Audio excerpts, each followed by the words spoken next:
Yeah. So I just want to say, there's not a single person in all of North Beach who's writing worth a damn right now. It's a good thing I brought Bukowski with me.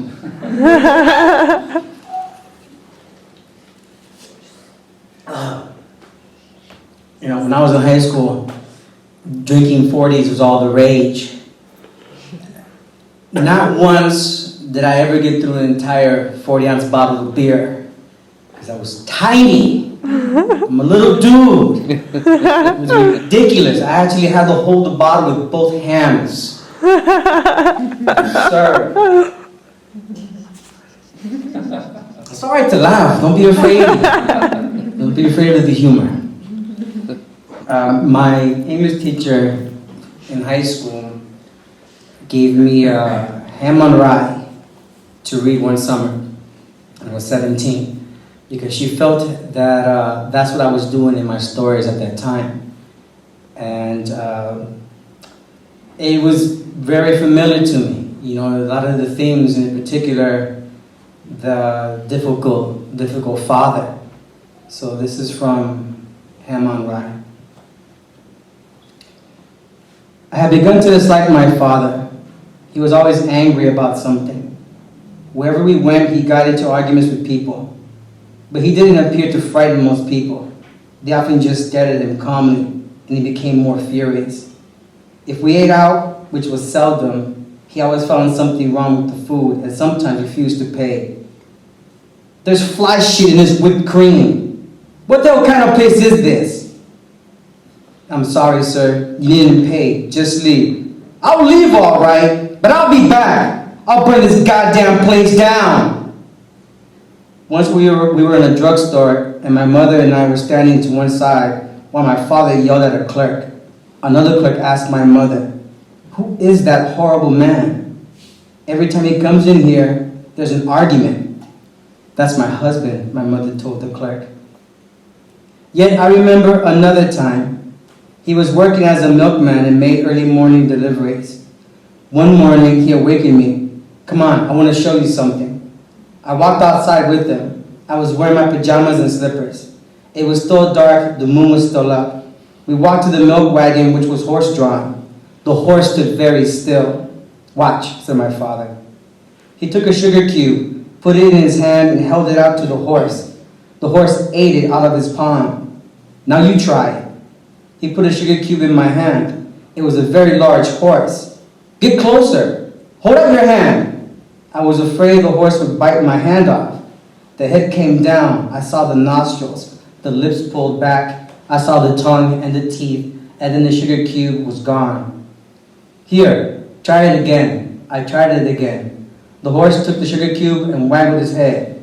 "Now," said my father, "I'll take you back inside before the horse shits on you."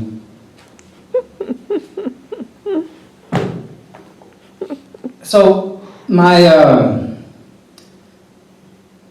father was nothing like his father, in that he wasn't so extroverted. My father was much introverted. But as I began to read more of Bukowski's work, I began to realize that the rooms he lived in, and the drinking and the people he described were very familiar to me. I've been in those rooms. I've been in those rooms all my life, growing up in different parts of my youth, and visiting my father. So Henry Chinaski, in a lot of ways, just reminds me of physically, who my father is. He liked the end of summer best. No, fall. Maybe it was fall. Anyhow, it got cold down at the beach, and he liked to walk around the water right after sundown. No people around, and the water looked dirty. The water looked deathly, and the seagulls didn't want to sleep, hated to sleep. The seagulls came down, flew down, wanted his eyes, his soul, what was left of his soul. If you don't have much soul left, and you know it, you still got soul. Then he sat down and looked across the water, and when we looked across the water, everything was hard to believe. Say there was a nation like China or the US or someplace like Vietnam, or that he'd once been a child. No, come to think of it, that wasn't so hard to believe. He'd had a hell of a childhood. He couldn't forget that. And the manhood, all the jobs and all the women and then no woman, and now no job, a bum at 60. Finished. Nothing. He had $1.20 in cash, a week's rent paid, the ocean. He thought back over the women. Some of them had been good to him. Others had simply been shrews, scratchers, a little crazy, and terribly hard. Rooms and beds and houses and Christmases and jobs and singing and hospitals and dullness, dull days and nights and no meaning, no chance. Now 60 years worth, $1.20. So here are my jabs at Bukowski.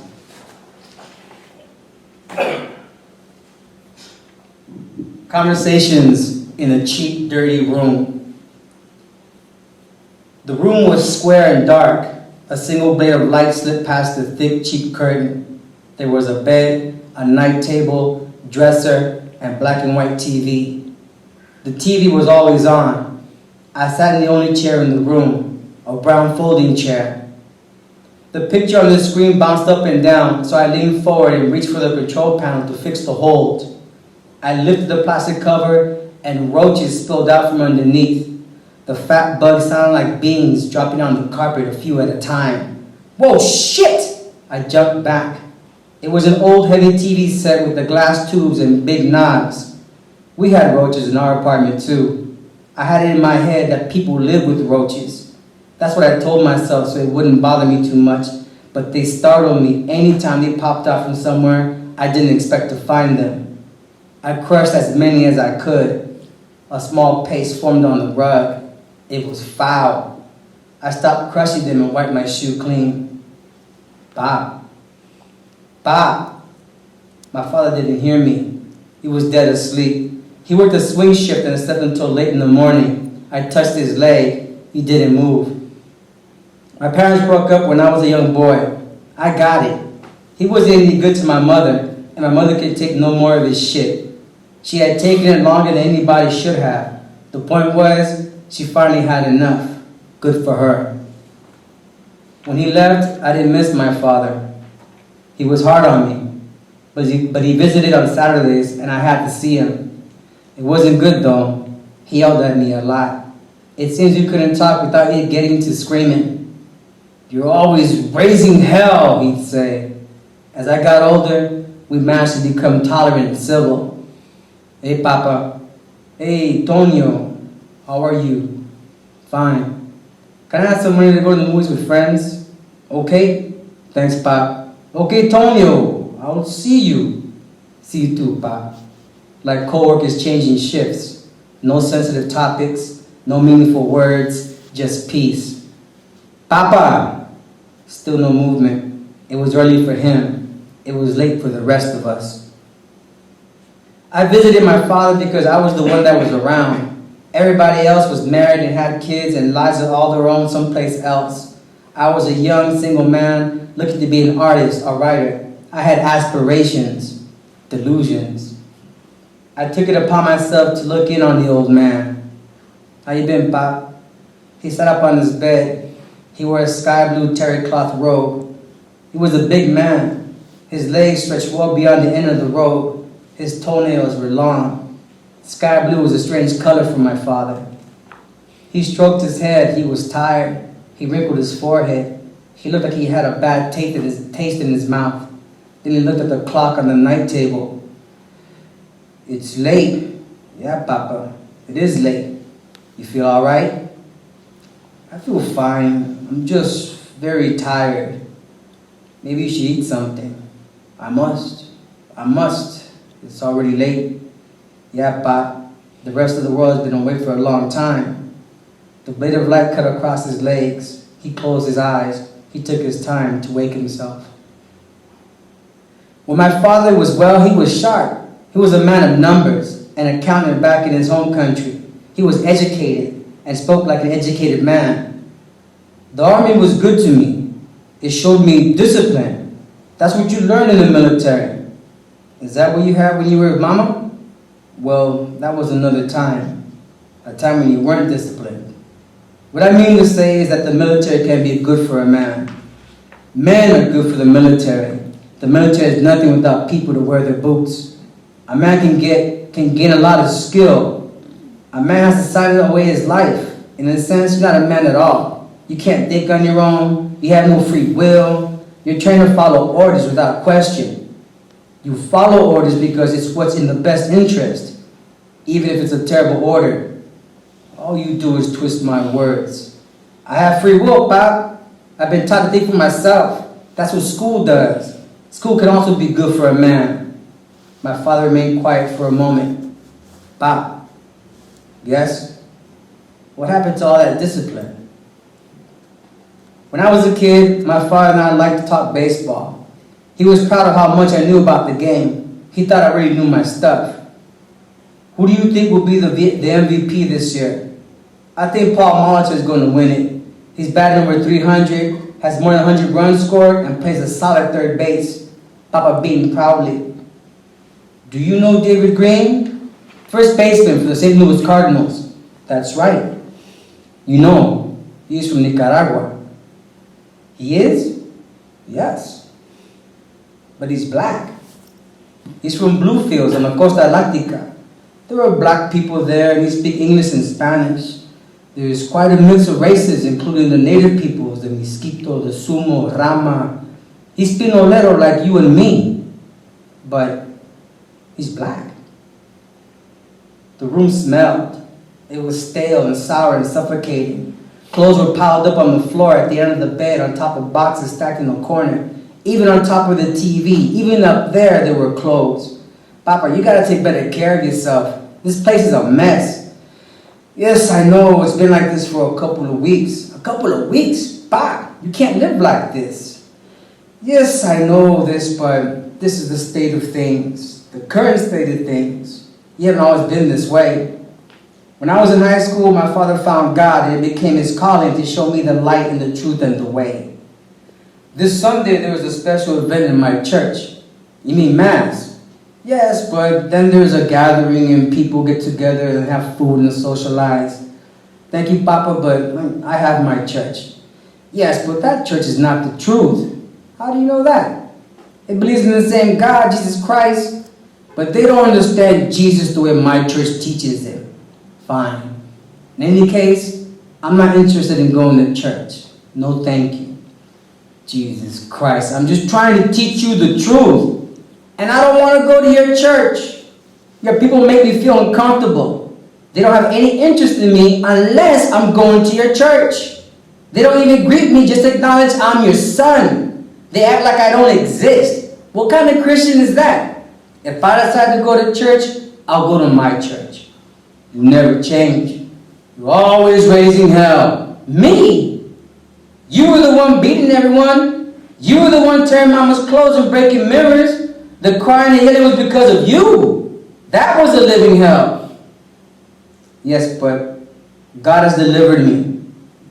I have welcomed Jesus Christ into my heart, and he has forgiven me. That's nice. That's convenient. But you never asked me for forgiveness, Pop. I haven't forgiven you. My father turned away from me, frowning, visibly upset. He didn't say anything else.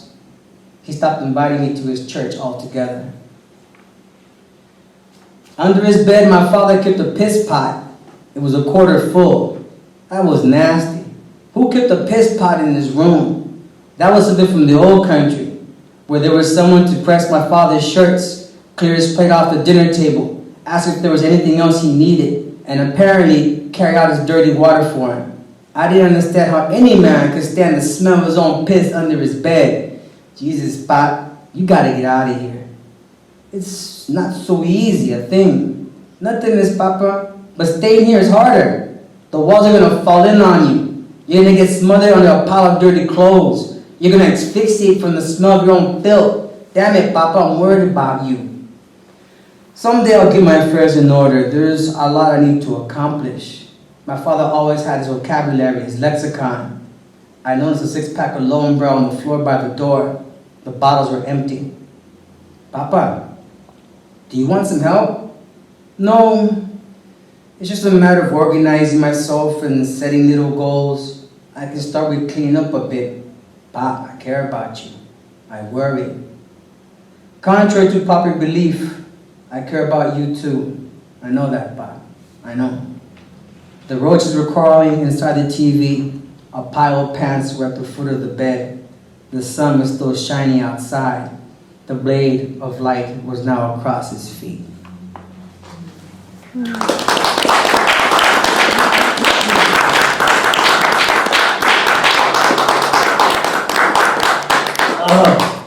He couldn't have possibly drank as much as they say he drank during a week. I'm like full right now. If y'all want to sit, go ahead and be my guest. The other thing that struck me about Bukowski, and especially reading Hammer Rye, was his affection for Los Angeles and how much he wrote about LA and how clear it was where he was. You know, his home was in Los Angeles, and it was the people who were in and around the places where he went, right? The bars and the people at his job and all his work. So that rings true to me as a, lifelong San Franciscan and old mission head. So I'm going to close just a few things about home. 16th and Mission was the metropolitan center of the neighborhood. In the early morning, the stylish folks came downhill from Castro and Noe Valley to catch the BART train underground to the busy lives downtown. By the time the cool shadow disappeared and the sun was well up, they were gone. Only the folks living on the flat ground were left, the ones that filled the basin of this ancient lake, trekking along the paved path of the old creek that flowed from the small valley to the bay. The heat among the bodies in that unbearable closeness stuck cloth to the skin, made everybody impatient with each other as they all hustled across the intersections in all directions, made them irritable on the ride along Mission Street, the musty smell of working arms and legs rising to the top and nowhere to sit down, nowhere to get a fresh breath, and always too far from the door to make one stop in time. But this was home. Bell Bazaar, where we bought cheap school supplies and yellow stationery. The Chinese cafeteria where Papa often ate lunch in the company of other single middle-aged men. The turkey and mashed potatoes were my favorite. The kung fu shop with the Bruce Lee poster from Enter the Dragon in the display window, surrounded by an assortment of swords and throwing knives and spears adorned with red feathers. Angelo, Gabriel, and me saved up and bought ninja stars last summer, but the police caught us throwing them at a tree and took them from us. Like India Bonita, where Mama's friend Julio did Marilyn Monroe 4 times a week. It was strange how they were friends because it bothered Mama that he was gay. He was the darkest Marilyn I ever saw. The Roxy and Victoria theaters that showed movies I never heard about, La Cumbre Taqueria, which made the best burritos. When I was a baby, we lived in a small one-bedroom studio apartment above that taqueria. We shared a bathroom in the hallway with 3 other families. That was before Mama left Papa, and we moved to 19th Street, a whole 3 blocks away. I waited at the bus stop, surrounded by my people. The old prostitute and the young prostitute, the tired working mom, the 3-piece Pentecostal band singing promises of paradise, someone's grandmother, 2 kids eating pizza and wearing oversized backpacks, some young skittish dude acting like he was waiting for the bus, but he kept checking in all directions. A big girl in yellow stretch pants and a shiny jacket talking too damn loud to get to her girlfriend about her man. A sad viejito with a cane and tiny dog, and lots of people carrying bags and bags and bags. So I just want to give a thanks to the folks who invited me out tonight. I'm enjoying this, and thank you all very much for hanging in there with the rain, and an applause for all of the performers, man. So I'm closing out. Give it up for the 4 choir that came up. Brave the rain.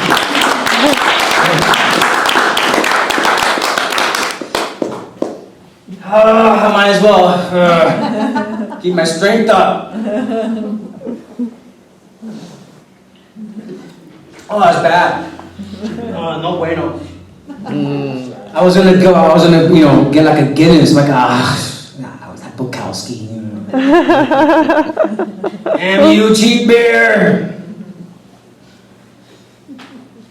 It was Sunday afternoon, and I was sitting on the swings. The playground was empty as usual on a Sunday. The swimming pool was closed, and most folks went to Dolores Park to picnic on the big lawn and listen to the rumberos play their drums. It was what you heard first thing when you stepped out of the house. It called to you after breakfast and after church. The rhythm called out to you while you packed everything. The cooler with leftover Kentucky Fried Chicken, watermelon, RC Cola and 7-Up, grapes, maybe rosquillas, a blanket, whatever the baby needs, the radio and favorite cassette tapes, the new one by the Gap Band, a glove and ball, frisbee, big wheel. The rumberos were our Pied Pipers. They called out to everyone in the neighborhood to forget about the worries of the week and come hang out in the sun, enjoy the company of family and friends, and groove to the music of the pueblo, the music of our blood that gets us through the good times and bad times, and especially the times when there wasn't shit to do. Thank you very much.